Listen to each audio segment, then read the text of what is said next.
The broadcast is now starting. All attendees are in listen-only mode. Good afternoon, everyone, and welcome to this special edition of an mParks webinar broadcast. My name is Arnold Weinfeld. I'm chair of the Public Policy Committee, and along with my co-chair, Jeff Muck from the City of Novi, we welcome you here today. We've got a panel of folks from all across the state to talk about and have a conversation on how they're handling and working through some of the issues related to the COVID-19 crisis that we're facing. With us is Brett Kaschinske from City of Lansing. I mentioned Jeff Muck from Novi. We have Kendall Klingelsmith from Petoskey, Jason Shamblin, new to the state, almost a year, from Ottawa County Parks, and Jennifer Tucker from West Bloomfield. And we're just going to go in alphabetical order. We've had a preview meeting yesterday and talked about a few questions for them to touch on. You will also be able to type questions into the chat box that Tina from mParks staff will be organizing, and then I'll be asking of the panelists after we run through each of their presentations. And I want to thank Clay and Tina in particular for setting this up. So let's get started. We've got an hour to 1 o'clock, and so Brett, why don't you kick us off? So I think one of the questions we wanted to talk about was, the essential services that are taking place. One of the issues for us here was we have a contracted mower, and in the governor's order they had out that all landscape companies were non-essential, and we had to get a ruling actually from our city attorney in terms of, because again, our public service department, anything with sanitation or trash in parks was all determined to be essential. We did look at that again within our city attorney to allow, when it is time to mow parks, which we're guessing here in Lansing is going to be in about 2 weeks as things warm up, that they will be able to be back in. So we have, that was one item for us, and I don't know if anybody else contracts out their mowing to outside services, but that was a ruling that our city attorney had, and that was a big step for us here going forward with issues that we're having with our essential employees. Thanks, Brett. Appreciate that. Kendall, what's going on up in Petoskey? What are you doing up there? Well, it's a day by day process. We've actually split our parks crews into two separate schedules so they can all have their own vehicle.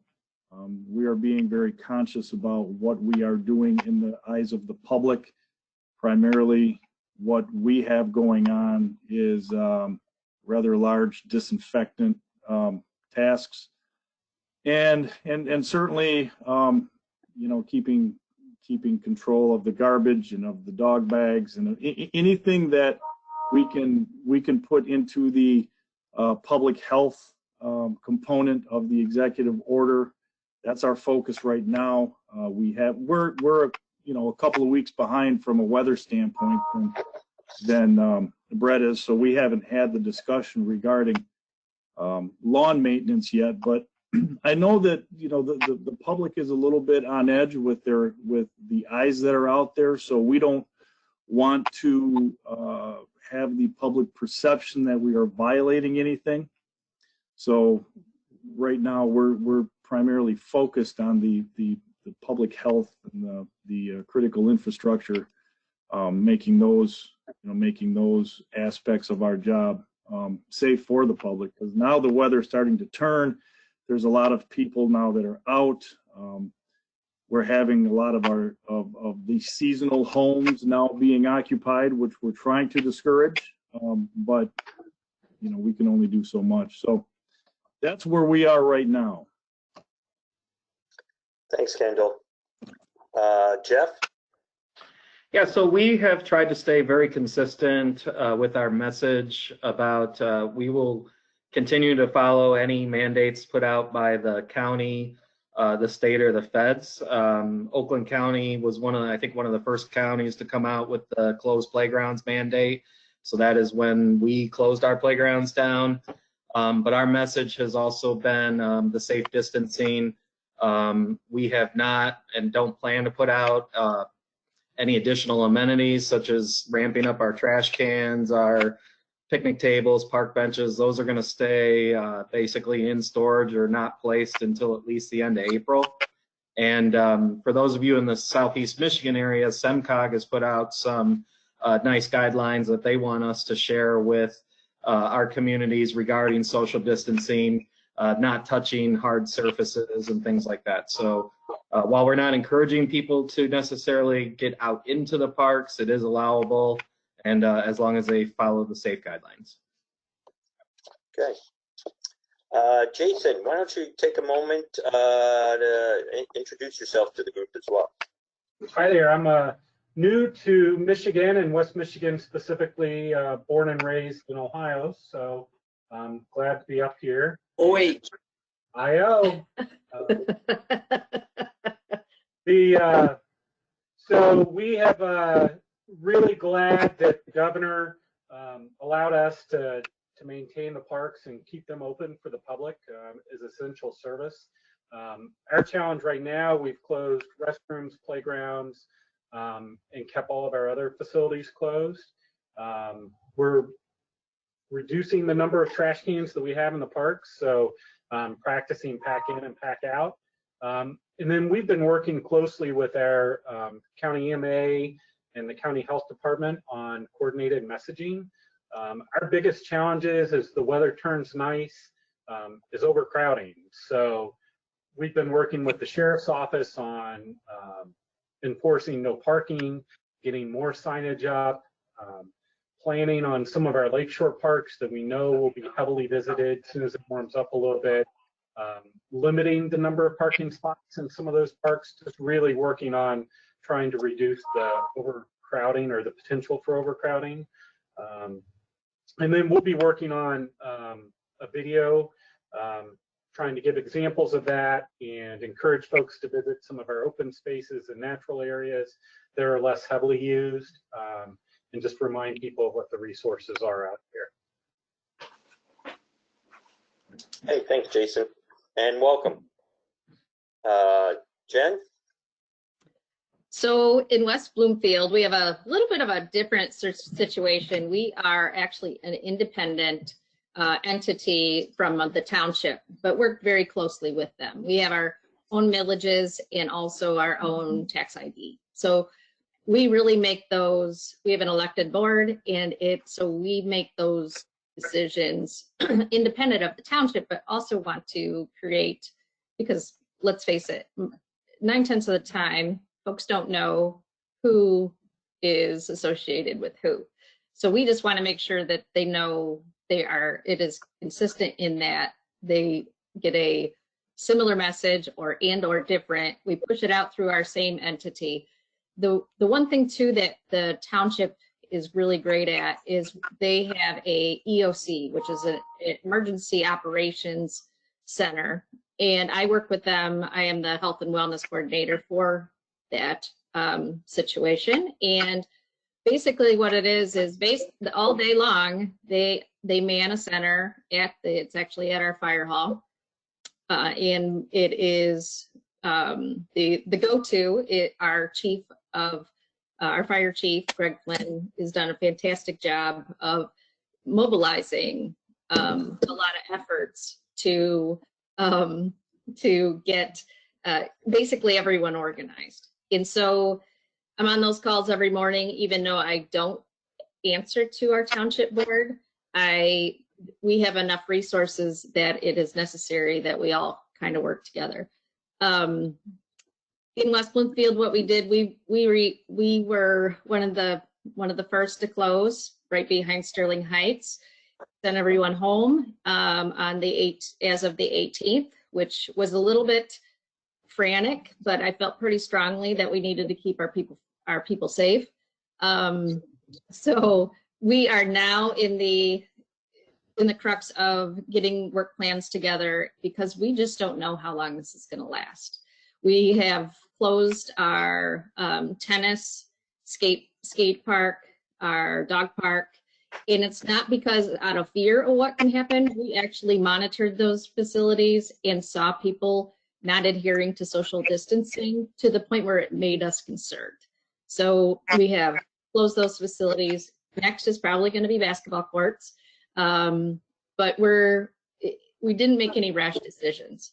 We have one restroom that is totally automatic, so you actually do not have to touch anything.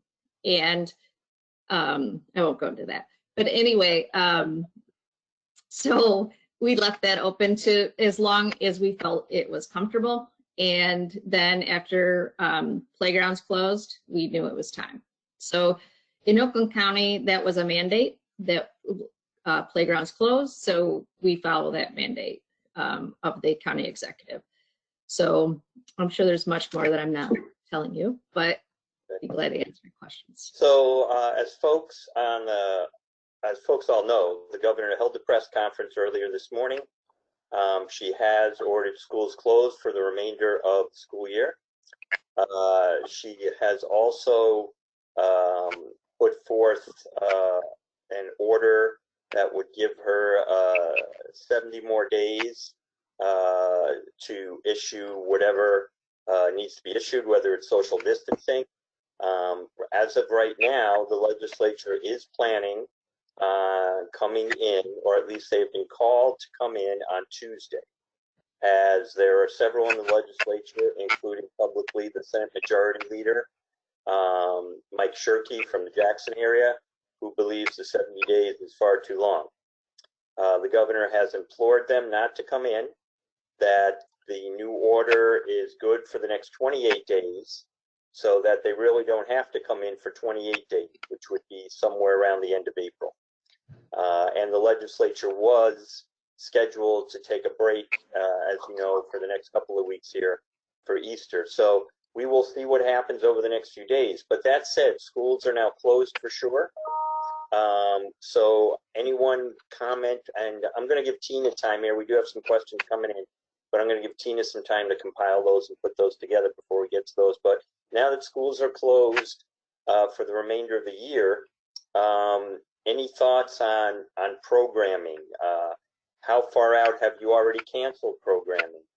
You know, we're starting to see certainly large events canceled all the way into July now. So have you guys had any thoughts about your programming moving forward? So I'll go ahead and start on that. This is Brett. We have had discussions, for instance, if the schools are canceled, as you said, for the year, which they are, and yet the stay in place order is lifted, say at the end of the month here in April, can we open up to childcare or day camps essentially in the month of May, which would be about anywhere from 4 to 6 weeks earlier than what we had planned. So that being said, if there are still stay in place, obviously that wouldn't be, or if our staff would need to go through, if we still have 6-foot limitations, if we still have PPE equipment, for instance, that our staff would need to wear, obviously that is off. But right now we have only canceled activities through what the order is, and we plan once that order is lifted that we would open those restrictions up. Okay. Anyone else given any thought to their programming? You know, Jeff? Yeah, so our staff had a conversation this week about potentially looking at breaking programs down into different tiers based on potential exposure contacts. So we don't know exactly what that would look like, but we did start that conversation. For instance, could you run a soccer camp where kids are spread out across, you know, a huge open area, versus should you be running a day camp when they're going to be confined into smaller rooms and very hard to eliminate those touch points. So just we just started that conversation this week, but and I think the the panelists that were in the free room, we kind of started going down that route, but maybe that's something that programmers around the state could start thinking and discussing and get innovative with.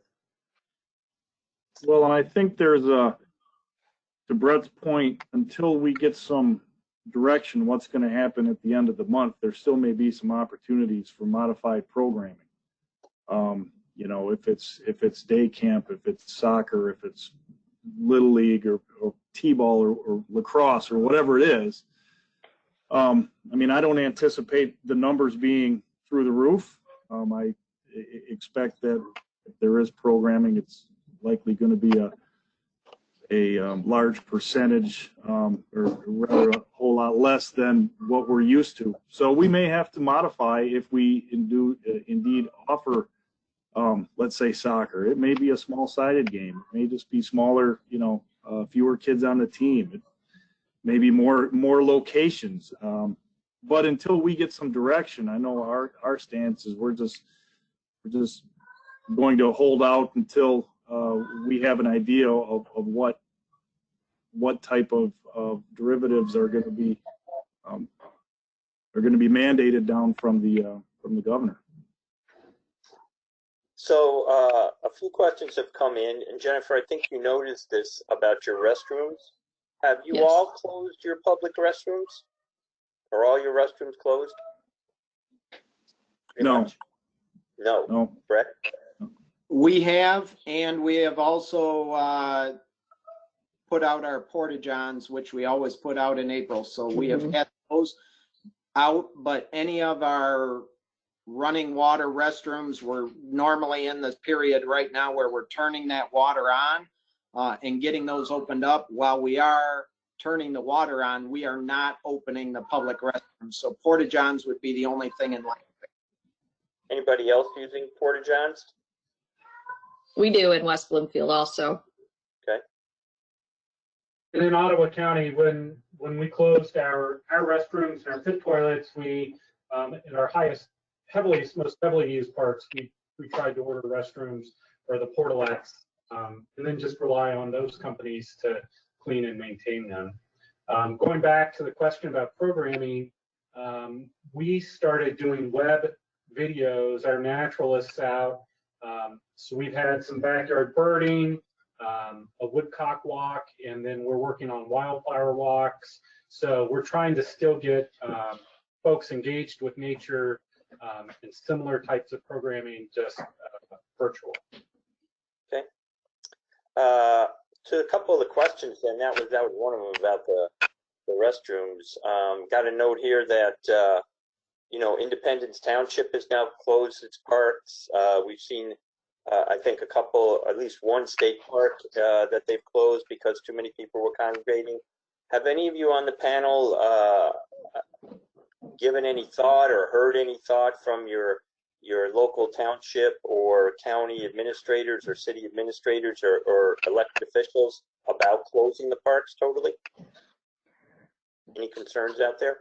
We have not done that in Lansing, and quite frankly, I don't see that coming. You know, folks are going to have the social distancing thing where activities like the skate park, basketball, that don't really allow for that, we have shut those down. But otherwise, in terms of our parks, you know, it was listed as an exempted activity within the governor's notice. And so we are sticking to that. Okay. Anyone else? Yeah, it's we similar. haven't had any type of those discussions regarding closing parks. You know, we obviously closed the playground areas, but again, this is about our first week of some really decent weather, consistent decent weather. So we're starting to see more and more people outside. It's primarily you know, people on the trails and people walking their dogs, you know, in the parks. So our intention is to try to keep the open space open, and certainly we'll monitor as best we can regarding social distancing. Great. We've had the same conversations monitoring overcrowding, which parks, trying to implement some physical barriers to those, limiting parking spots, putting in no parking.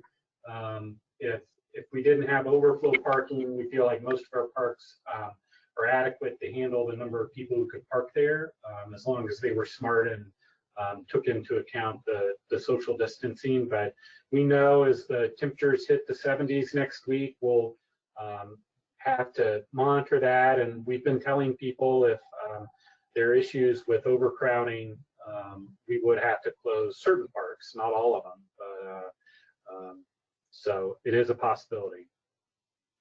Arnold, if I can add to that too, I mean, some of the situation is, can you actually close the park physically?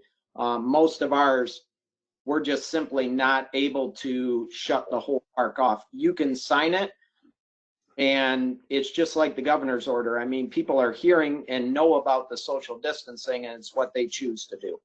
Yeah, that's a great point, Brett. I've got a question about golf maintenance or disc golf courses. Do any of you maintain golf courses or have disc golf courses? Apparently the DNR has closed disc golf courses. Any comments on that?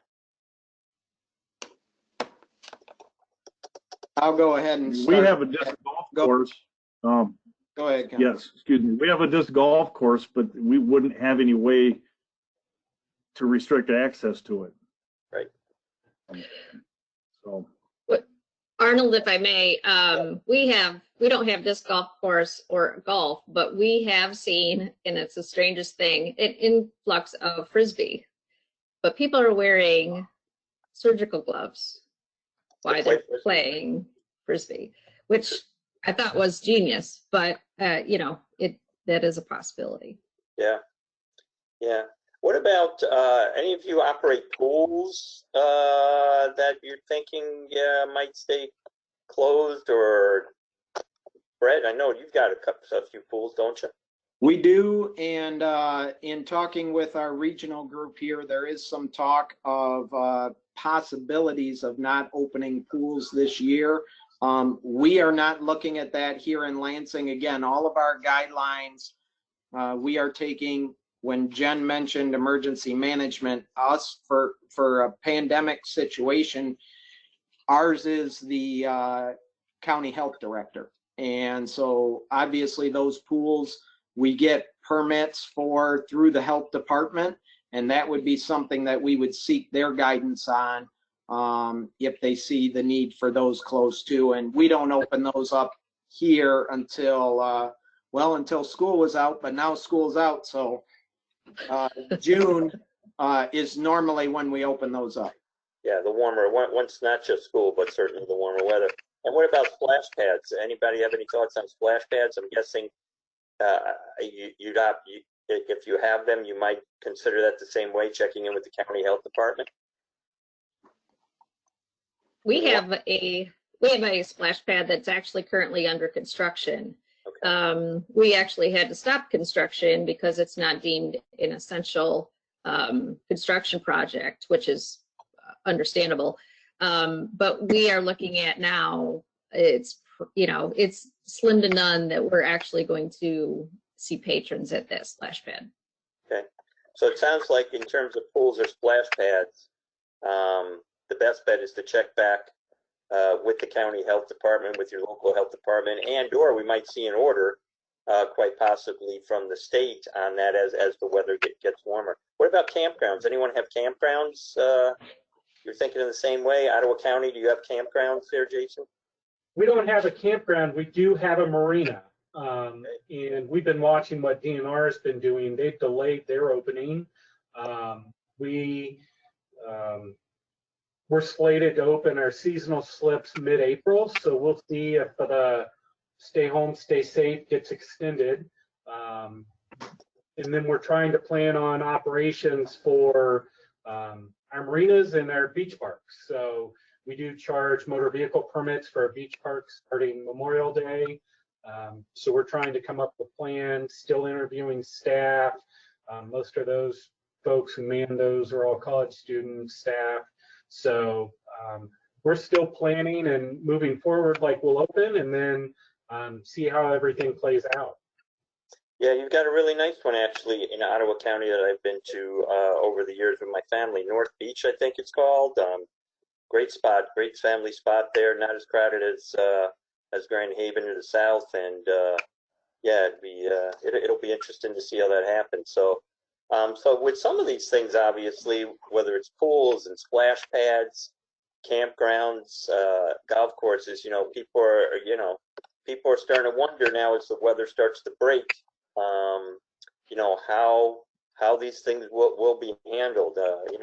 Kendall, you were talking before the webinar about how important it is, that we really do try and maintain open or keep open those green spaces so that people can get outside, especially as the weather gets warmer. So I think one of the questions certainly, and Clay, we were talking about this. I know you're listening.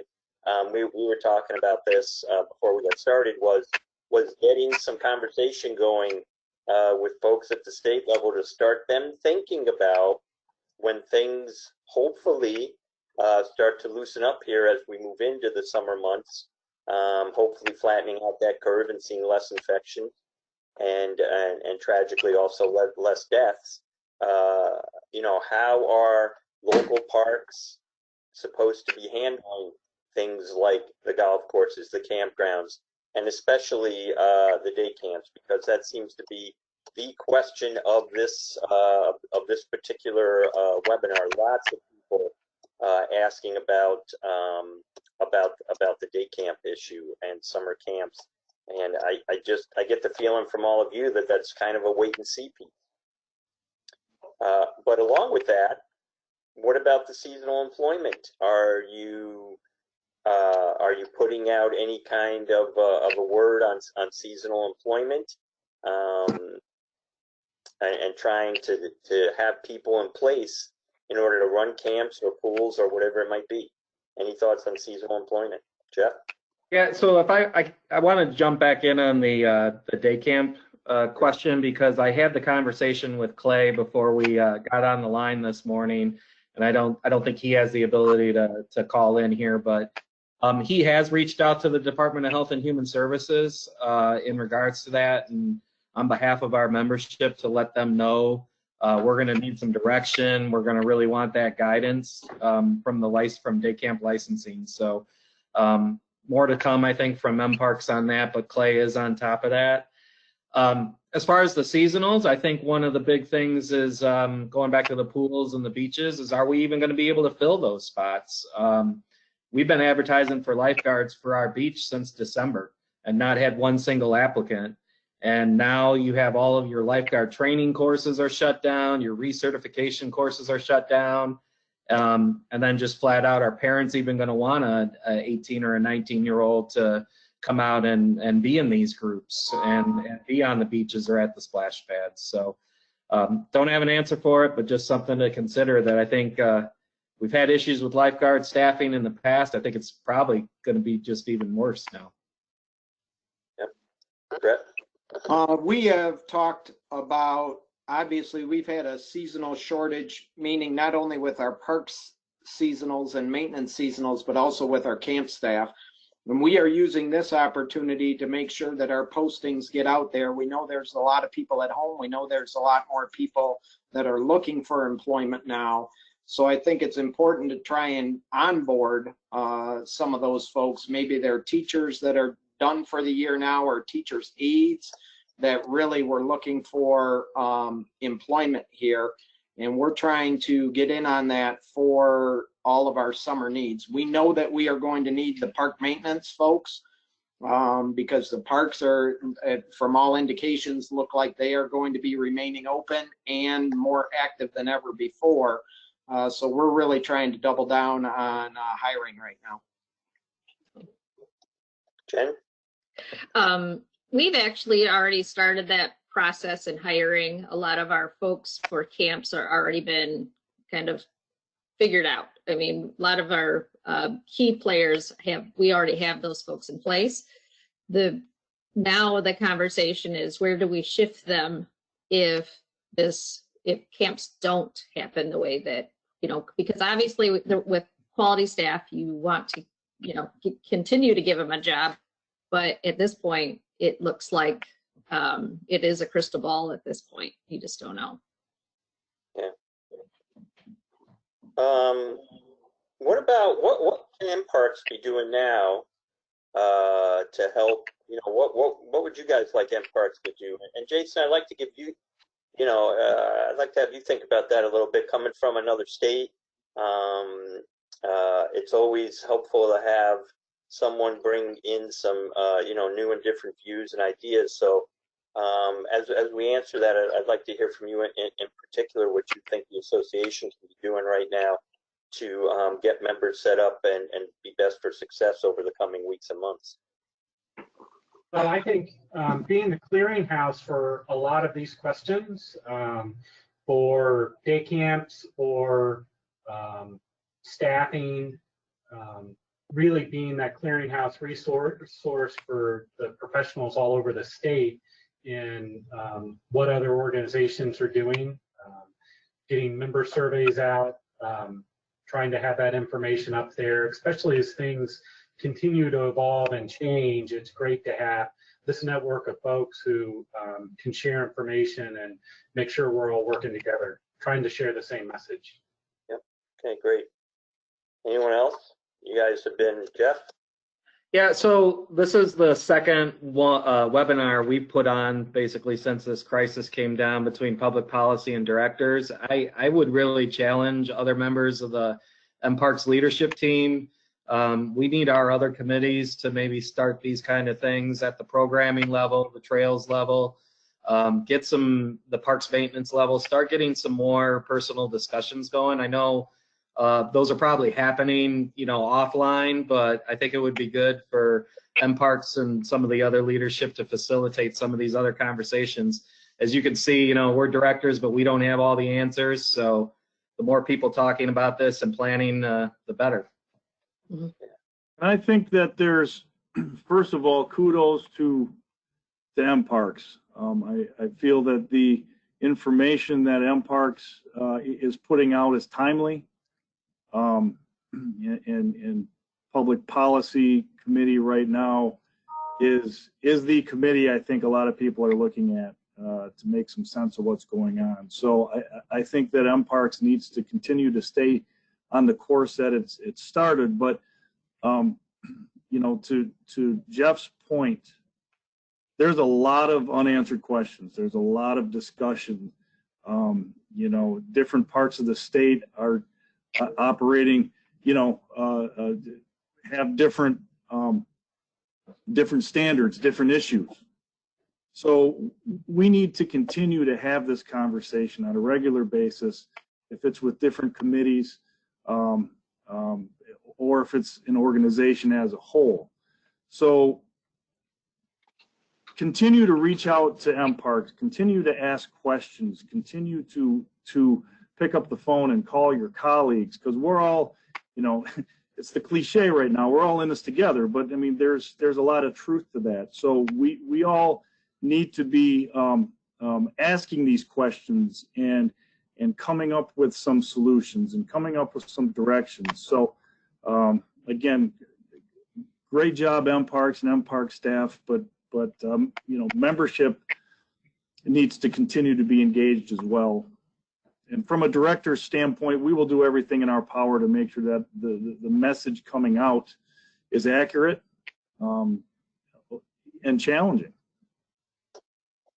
Great comments. And we've also got some from folks that on the broadcast that mirror that, staying on top of directives for the industry, being that clearinghouse and the like. So, Jen, did I cut you off? That cat you just saw walk behind me, he's actually from Kensington. He was frozen last December. So, he made an appearance, let everybody know he was okay. Okay, glad to hear that. Appreciate that. You haven't heard my puppy bark, so I'm in good shape right now. So it looks like mParks continuing to play that role. being that conduit for information to directors and members along the way. You know, trying to stay on top of this, you know, not just in the here and now, but also thinking to the future, I think is important. Hey, that cat's pretty mobile.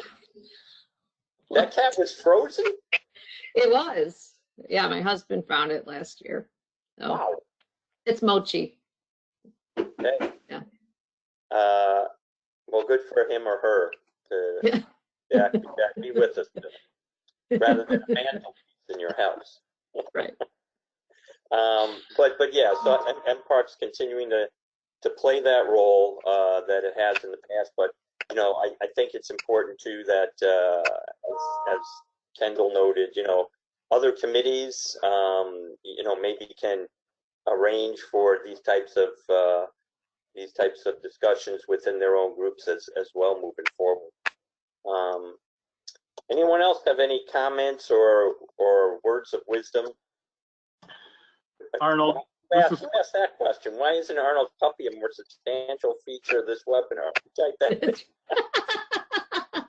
Well, yeah, you guys probably like him. He's a golden puppy too, so you know he's pretty darn adorable. So, hey Arnold, it's Clay. I don't know. Can you guys hear me? Yes. yeah. Was that Okay. you, Clay? It is. I'll make a couple of comments, and I appreciate obviously everybody that's on this panel. I think Tina said we had well over 150 people on this webinar this morning, which is phenomenal. From an mParks perspective, just so you guys know what's going on, obviously we're in the same boat as you are within your municipalities. We're doing everything we possibly can as a small staff to maintain information, put the most up-to-date information in places where you all will have access to it, knowing that it's ever changing. And we continue to, as Tina knows, her and I, from a communication standpoint, are continuing to chase information as you all are. And so it's tough. So if people are hearing things in their community or from their local leaders, do not be afraid to share that with us and just let us know, because it's difficult to keep up with all this and everything else that's going on. It's not like life has completely halted in all the other job duties and responsibilities we have. And so we're continuing to try and figure out what life is going to be as a nonprofit. So serving you as a member, but also trying to figure out internally what this all means to us for our small nonprofit and what, you know, types of services we're going to be able to provide in the future. So I appreciate the challenge from the directors on the phone or on the webinar to engage with the other committees and the other programming areas to do this type of work. We'd be happy to host webinars for any group that wants to have discussion, but just know that we couldn't have had a better theme this year at conference. Kendall said the cliche of "in this together." That was our conference theme this year, which was just hilarious. We look back at that, but it's unprecedented times, and we're doing everything we possibly can to stay engaged and keep you all engaged. So engage back. This group's been wonderful, but reach out to us. Our board is you know, trying to do things to help provide leadership. But yeah, we're here to serve, and I want to make sure everybody on this webinar knows that we're here and that we're still working and we're still cracking at it, and stay engaged with us. Thanks, Clay. And so speaking about focus groups and committees, I've been asked to mention that the aquatics focus group will indeed be having a meeting group discussion via Zoom on Tuesday, and I'm guessing it's Tuesday, April 7th at 10 a.m. So glad to see that. A couple of other questions have popped up. Anybody canceling or delaying any CIP projects that you might have had ongoing? Jen, you mentioned the splash pad piece. So we are delaying that, but we are moving forward on some detention pond and parking lot infrastructure projects, at least moving through the bid process. So I guess it's a wait and see at this point to see. Our attorney will give us an opinion as we can continue with that. Brett, we are holding off on our playground projects right now and have not put in our wood fiber for the year in those. Anything with our trails, we have determined to be essential. And so all trails projects right now have been on, and those companies have received exemptions, I guess, as essential services from the governor. And so any of our trails projects are going. We're delaying right now our playground, and I don't know if they have an exemption or not. I don't believe that they would during this, but that is one that we're holding off. Again, just trying to take all our CIP projects in the eye of what the public would see in that, just to determine whether they are essential or not. Okay. Anyone else? Yeah. We have several trail projects as well as a fairly significant erosion project that our corporate council has given us the go-ahead that they are considered critical infrastructure projects. So we've given our contractors the green light on those, and as different things pop up, we'll evaluate them on a case-by-case basis. Okay. So I've got a note here from Tim in East Lansing. They're making final decisions later today, but they are likely to close all facilities, including outdoor sports complexes and events, until at least June 1st. So, what about paying any current part-time employees that would normally be working this time of year? How are you guys handling that? Well, I think we just saw the notice from the federal government that came out with some regulations on that. We're actually going to be meeting as a city staff on that here on Monday to find out all the rules and regulations and who that applies for. Need to put in a new request here for my new coworkers. But as far as that goes, we are also seeing obviously a spike in unemployment and unemployment claims that are being taken. We're encouraging people obviously to take a look at that. Otherwise, you know, we have differences between our union employees and what they receive and our non-union employees. So a lot of that is going through the federal guidelines that were just sent out too. Mm-hmm. Okay.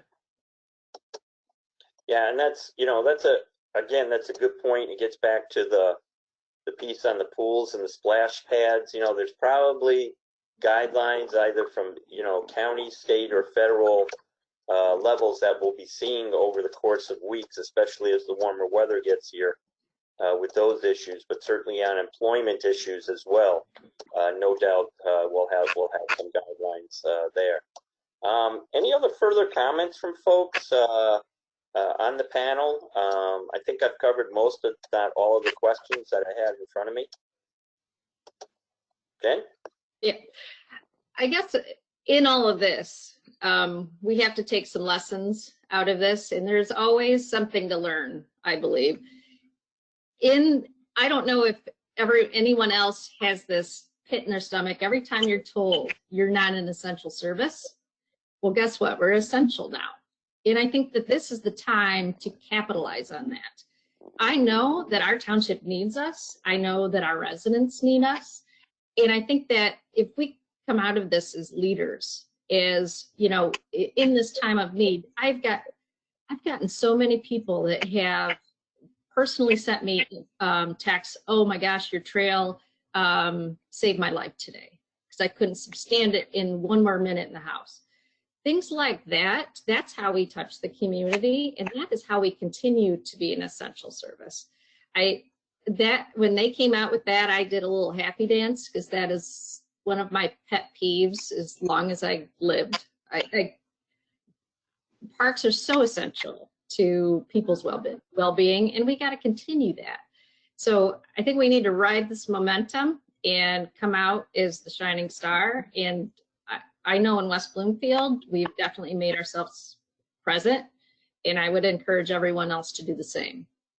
That's well said, Jennifer. And, you know, I think over the last few years in particular, you know, the conferences that we've had and the meetings that we've had, you know, we've made priorities that are talking about the connections between parks, open spaces, our programming, and health, both physical and mental health.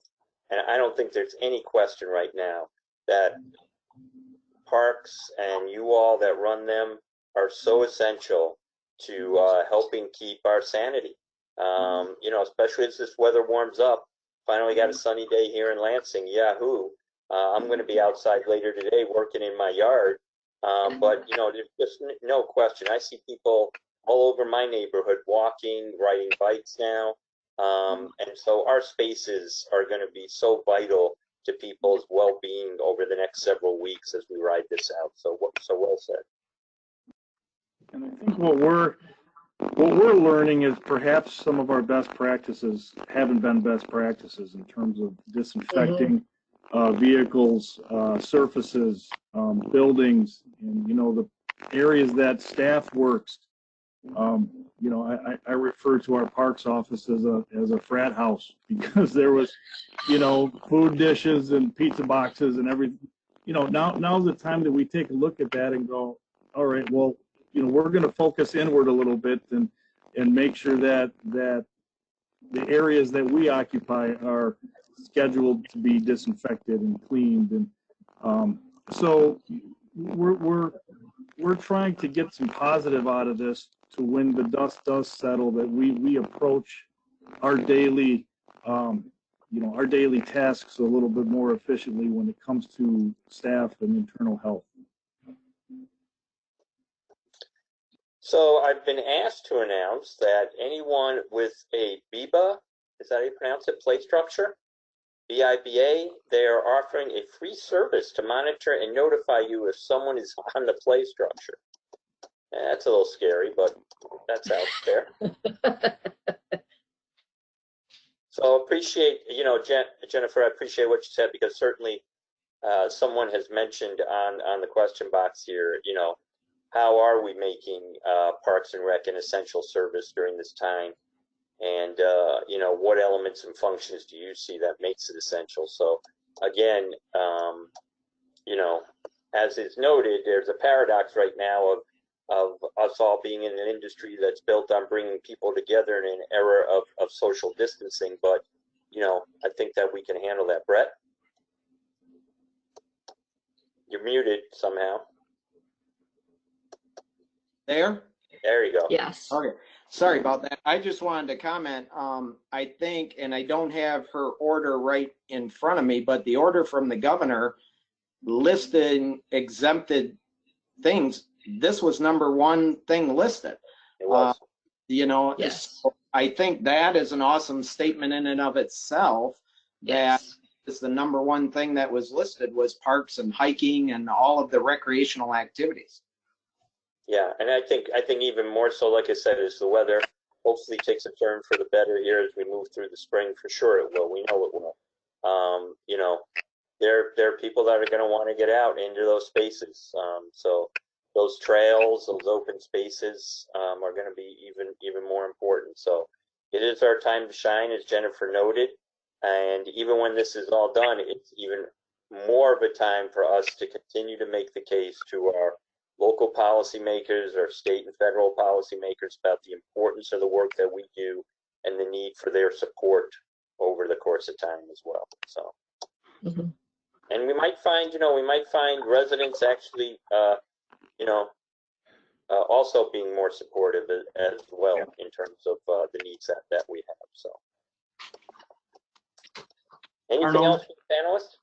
Arnold, if I may, it's Clay. I appreciate Jennifer saying that very much, because that's the message we've been trying to communicate very, very heavily. And when I have the opportunity to meet with our mParks partners, like our friends with Heart of the Lakes and the Land Conservancies, our friends from Michigan Trails and Greenways and the Trails folks, our friends from TNC and the Michigan Environmental Council and MUCC, all those folks, we're all talking on a semi-regular basis around Protect MI, which you guys know is still kind of a somewhat active educational campaign about Michigan's public spaces and outdoor places. And I truly believe that as we break through this and come out the other side, we are sitting in an extremely rare position to not only be essential, but even maybe give it a little next level kind of thing.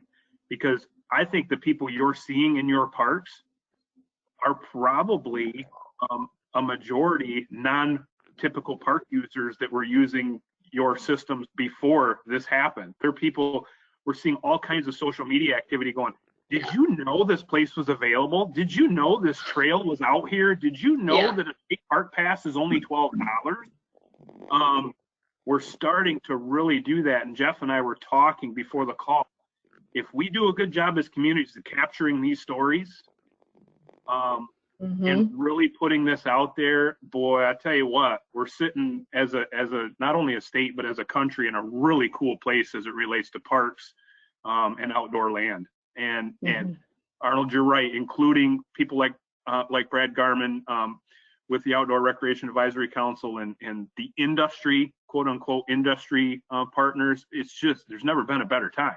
And my predecessor used to say that there's never been a better time to be in this profession. Well, it sucks right now, excuse my language, but coming out of this, it's never going to be a better time to be in this profession because we're going to be set up pretty well, in my opinion. Brett?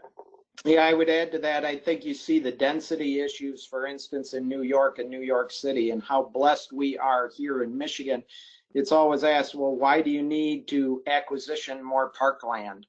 Why do you need this many parks, or why do you need this number of acreage? And this is a perfect situation here as to why you need that, because of the social distancing and allowing those things in each person's neighborhood, etc., to be in that 10-minute walk to a park or to a trail, and to have that kind of opportunities for distancing. Well said. Absolutely. And as far as Protect MI goes, you know, this is going to show why we need that passage as well. And Clay, you know, it does, you know, in my mind, this time does suck in general, but again, it's a time for us to shine. You know, and our folks do what they do best, which is provide those spaces for folks. Programming will come in time, but certainly maintaining those spaces is important as well. Anything else? I think it's just going to be interesting here as we go forward. Again, thinking about, are things going to be phased in, or is it just going to be a switch that we flip and everything's back to normal? I think we're going to need to be real attentive to how that gets rolled out in some of the regulations from either the governor or from the health department on that. That will be very interesting as far as how that rolls out here in Michigan. Yeah, I agree. And so that's why it's I know that Clay has already mentioned it. I know that he's going to be on top of it, talking with administration officials so they understand, you know, how our business works. And, you know, we've got people like Brad Garman that understand how our business works and so on and so forth. So hopefully we'll get some good guidance there. Just one other question before we break about use of facilities or the shelters, the picnic shelters. Anybody being asked to open those up at this point in time? I gather social distancing rules would apply to those as well. We have canceled all of ours when they have had reservations. We have canceled those. We have not, with our open air pavilions, done anything as far as closing them off from people getting into them. But anybody that did have reservations during the time period, again, that we have for the shutdown, the stay in place, we have refunded. Now, flip that, Tina, I appreciate that clarification. So anybody asking for your rec centers to be turned into medical facilities, for instance, or homeless shelters at this point? Yeah, in Lansing, we have been asked or really investigated on both. As Jen mentioned, with the emergency management plans, our community centers are designed for that, and it usually flows through the Red Cross for that. So we have been asked both on homeless and on extra bed facilities for folks that are sick, and then we've actually been asked for blood drives as well. None of those have come, but plans are in place right now really on all three of those. Should they need to be activated, we are activating our centers on those. Yeah, great. Thanks, Brett. Jen? So that specific topic hasn't occurred, but they are asking to use our buses to transport people. There, I know the Army Corps of Engineers is looking at a facility that's not too far from us for potential 1,000 beds to put the not so sick people at. So we're kind of in those conversations. The next question is, do you let your staff members drive those buses? So, you know, so it's day at a time, but I do know that currently Southfield is being seen as another hotbed, so to say, and other communities are helping them out because they are seeing issues at a higher level at this point. So, thank you. I do know, Brett, getting back to your comment, I do know that MSU was being investigated for dorm space in particular, but I think that hospitals are looking for spaces. Word we got, I heard the other day, was that hospitals are looking for space close to their facility. So, for instance, in Lansing, the St. Lawrence campus may be reactivated, or even the old Eastern High School, which is right next to Sparrow Hospital, might be used before they move them to MSU dorms. They want them as close to the hospital facilities as possible. So we'll have to see over the course of time how that moves along. But great comments, thank you. And certainly, Brett, you being from a more major urban center, have some particularities about the services that you might be able to provide and the facilities that you have available as well. Jen, that's interesting about the buses. It'll be interesting to see if they do avail themselves of those. Who is going to drive those? And will they have, as you said, less ill patients that they're making space for in the hospitals for the COVID-19 patients? So we'll have to track that as it moves along as well. I want to thank each and every one of you. We're coming up on 1 o'clock here for taking time. And as has been noted, the best thing that I think we can do as an organization, you can do as directors, is stay in touch with each other, stay in touch with mParks, stay in touch with each other, your experiences, developing best practices along the way. As has been noted, in many disciplines these days, we're building this plane as we fly it. So best of luck to all of you. Thank you for all you do. And we'll see you again. Jeff, thank you very much for your leadership on this as well. Appreciate it. Clay and Tina for your leadership as well and getting this together. So thank you all. Thank you. Stay safe, everyone.